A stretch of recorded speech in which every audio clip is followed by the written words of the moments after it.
Сараево. Город, про который все забыли. Я хочу рассказать вам про город, который мы не планировали любить. Мы ехали просто посмотреть. 2 дня, короткая вылазка из Субботицы, семейная поездка. Мама, папа, тетя Аня, я, Вадим, Марк и Лука. Никаких больше ожиданий. Сараево и Сараево. Но что-то пошло не так. Точнее, все пошло не так, как мы думали. Мы выехали в понедельник утром. Сначала привычная Воеводина. Если вы живете в Сербии или бывали здесь, вы знаете это ощущение. Ровно, широко, горизонт далеко, поля до горизонта, ничего не происходит. Едешь и едешь, красиво по-своему, но монотонно. И потом постепенно, почти незаметно начинают появляться холмы. Сначала маленькие, потом все серьезнее. Дорога начинает петлять, потом вдруг горы настоящие. И ты понимаешь, что въехала в другую Сербию, ту, которую совсем не похожа на ровную северную равнину. Где-то в районе границы с Боснией дорога становится узкой, а тоннели старыми.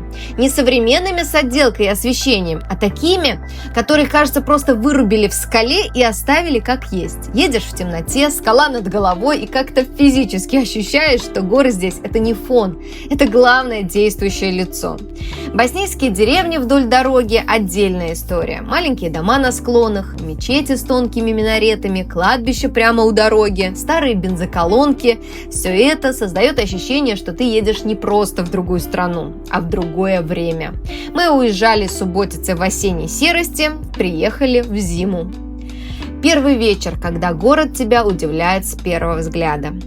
Сараево встречает тебя еще до того, как ты в него въезжаешь. Ты едешь по серпантину, поворот, и вдруг внизу, в узкой долине среди гор появляется город. Не так, как обычно появляются города, постепенно, с пригородами и промзонами, а сразу, плотный, сжатый, зажатый в чашу между горными склонами. Дома буквально карабкаются вверх по холмам с обеих сторон. Это первое, что ты видишь, и это уже запоминается. Заселились, немного отдышались и пошли гулять. Вечером уже в темноте.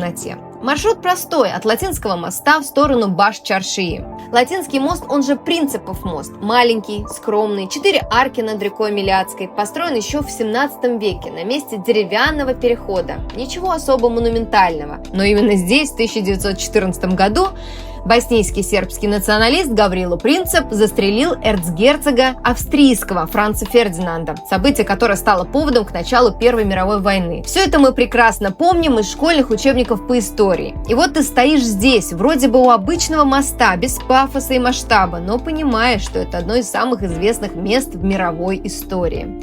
Идешь дальше, и вот тут начинается самое интересное. Буквально через несколько минут ходьбы ты уже не в европейском городе, ты в Османской империи. Баш-Чаршия – это не туристический квартал под старину.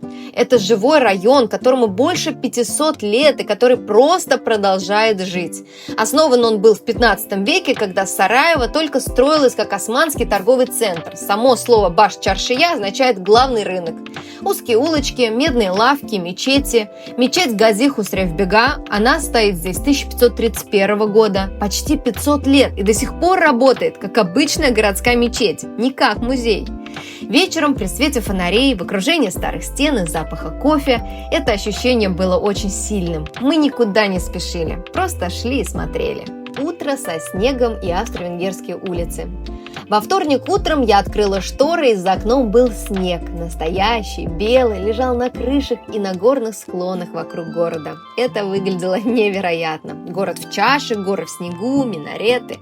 К обеду, правда, все растаяло и превратилось в снежную кашу. Погода была пасмурной, дождливой, но мы решили, что у природы нет плохой погоды, и пошли исследовать другую сторону города. Не в Баш-Чаршию, а в противоположную сторону, туда, где Сараево совсем другой. Улицы Зеленик-Беретки, Бранилаца, Сараево – это уже конец 19-го, начало 20 века. Это Австро-Венгрия. В 1878 году Босния была оккупирована, а потом и аннексирована Австро-Венгерской империей. И за следующие несколько десятилетий центр города был перестроен по европейским меркам. Широкие улицы, симметричные фасады, высокие окна, декоративные элементы в духе венской архитектуры. Прогулялись до BBI-центра. Это уже современность. Большой торговый центр, но он стоит в окружении этой австрийской застройки и как-то органично в нее вписывается. Перекусили буреками в Pie Shop Forino. Это местная пекарня, где буреки делают по-боснийски, то есть с мясом, со шпинатом, сыром, и все это горячее, хрустящее, плотное, очень правильная еда в пасмурный день. А потом шли обратно уже по улице Маршала Тита. Это главный бульвар, длинный, прямой, типично австро-венгерский по духу, и в этом маршруте есть что-то очень сараевское. Ты идешь по улице 19 века и сворачиваешь снова в 15. Два слоя истории, два стиля, два мира, и они просто стоят рядом, без конфликта, без музейных заборчиков. Кстати, Сараево иногда называют Иерусалимом Европы, и не без причины. В нескольких минутах ходьбы друг от друга здесь стоят мечеть Гази Хусревбега, православный собор, католическая церковь и синагога. Не как достопримечательности, а просто как часть городской жизни. Это редкость для любого европейского города. Вечер на высоте и ужин с характером. Вечером решили взять высоту, замахнулись на Жута-Табия, желтую крепость. Это османское укрепление на холме над городом, построено в 17-18 веке. Ничего грандиозного по масштабу, небольшие стены, смотровая площадка, но вид оттуда – это совсем другой разговор. Город внизу целиком, минареты, купола, крыши, река Меляцка блестит, и со всех сторон горы. Сараево выглядит как амфитеатр. Горы создают полукруг, а город сидит в середине. Понимаешь, почему этот город такой? Компактный, плотный, вертикальный, ему просто некуда расти вширь. Ужинали в Инат Куча. Название переводится примерно как «дом упрямства». История у ресторана есть своя. Когда в конце 19 века строили здание Академии наук на другом берегу Меляцки, хозяин этого дома отказался его продавать. Власти не сдались, и дом просто перенесли через реку, камень за камнем, на новое место. Хозяин тоже не сдался. В итоге дом стоит, где стоит, и теперь в нем ресторан с боснийской кухней. Ели чевапи, плескавицу, боснийские супы, пили боснийское вино сараевское. Все мясное, все плотное, все настоящее. Папа в конце сказал: «Я мясо на неделю наелся». Это была не жалоба. Среда. Солнце и другой город. В среду вышло солнце, и это был другой город. Правда, Сараево в пасмурную погоду – это драматика, тени, темные камни. В солнце он теплый, живой, горы отражают свет. Горные склоны с домами выглядят как открытки. С утра пораньше я вышла поснимать, пока город еще не проснулся полностью. Рассветный свет над горами, пустые улицы, первые люди с кофе. Потом последняя большая прогулка от Принцепового моста по улице Маршала Тита до Министерства здравоохранения. Это длинный отрезок, почти весь центральный бульвар. А обратно уже вдоль Меляцки, останавливаясь у каждого моста. Мостов над Меляцкой в центре много, они все разные. Каменные, металлические, пешеходные, автомобильные, старые, новые. Идти вдоль реки – это очень правильный способ почувствовать город. Медленно, без спешки, с остановками. Набрали сувениров в Баш-Чаршии, медные изделия, боснийский кофе, рахат-лукум. Сдали квартиру и тронулись домой. Назад ехали по другому маршруту, и он тоже был совсем не скучным. Сначала горы в снегу и солнце. Это очень красиво, когда белые склоны и синее небо. Потом горы постепенно становятся ниже, снег исчезает, появляются холмы. Потом холмы становятся меньше, и, наконец, равнина, закат, холодно, Воеводина, дом. Весь обратный путь у меня крутился один вопрос.